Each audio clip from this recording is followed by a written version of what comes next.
So how was it being a bad newbie? So much fun. Tell me. I was so excited to get to do this film. The first one I adored. I had actually never seen the first one when I took this role, although everyone I knew had seen it and said, "Oh my gosh, this is the funniest movie ever." And so then after I got the role, I watched it and I was like, "Yes, I get to be in this." It's just so much fun. It's so over the top. It's raunchy. You can't believe what people are saying. And of course, these amazing actors. So it was awesome to be the newbie. I mean, how much fun was it to just be like so freeing and just like go out there and have sex in the streets? And I mean, yeah, I mean, you just had to let go of any self-consciousness that you have about yourself. You can't try to look cute. You can't try to make it. You just have to go full raunchy, just with abandon, and it was a blast. Yeah, well, you got to actually look cute. Oh, thanks. I mean, I have a lot of winter coats on. Yeah, so tell me, I hear this is the third time I've heard how cold it freaking was. It was cold. I didn't get exposed to it as much as our other actors in our crew. They really got it bad some nights, so I didn't have it as bad. But it was Montreal's cold. It looked cold, for sure. Yeah.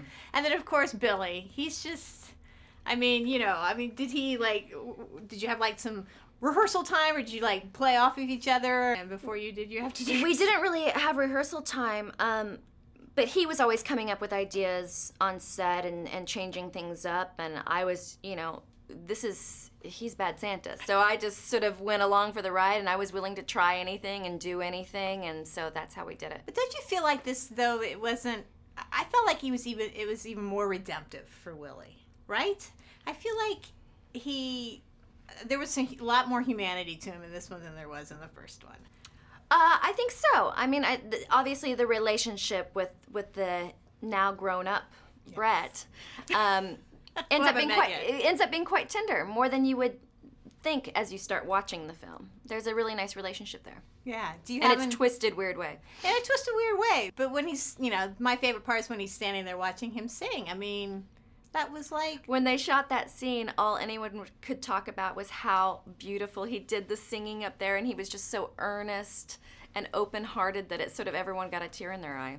Are you kind of more on the side of being optimistic than pessimistic? How many Especially days? now? Ask me in a month, maybe. Yeah. I'm only a couple days into being a little bit more pessimistic, but we'll see. Yeah, well, hopefully, yeah. I'm trying to, keep exactly. it. And this is a great movie to have, to just let people completely Complete escapism. I mean, just go and just laugh riotously and forget everything else. Just forget everything else. Also, it's a great Christmas movie, I think, in a way.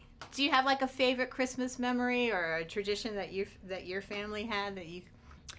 We always had very traditional Christmases. My father and mother really loved to decorate, and we would make homemade wreaths, go out and pick our own juniper berries and make wreaths and things like that. So we were very hands-on, very crafty. Yeah. So it was a lot of crafts around the house. When it came to Christmas, my dad was really into wreath making. That's awesome. I know. He was very good at it. Very cool. Well, thank you very much. Thank you. Nice talking to you again. See you. Good to see you.